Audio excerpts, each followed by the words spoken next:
नमस्कार, श्री स्वामी समर्थ. आज बघूयात कर्क राशीला ऑक्टोबर महिना कसा आहे. छंद वा उपक्रमातून मोठा फलदायी होणारे व्यावसायिकांना हा महिना चांगला जाणार आहे.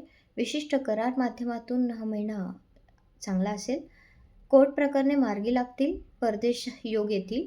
सार्वजनिक जीवनातून कटकटीचा हा महिना असू शकतो आणि या महिन्यात नवे कामकाज किंवा प्रोजेक्ट मिळण्याची शक्यता आहे. वरिष्ठांकडून दडपण येईल, पण त्यातून प्रगती होऊ शकते.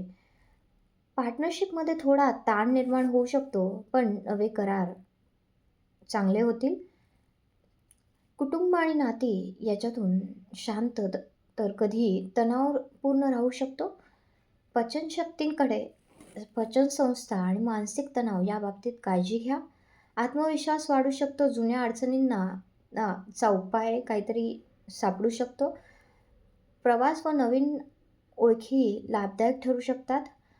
भावनिक निर्णय टाळा आणि पैशांची उधळपट्टी टाळा.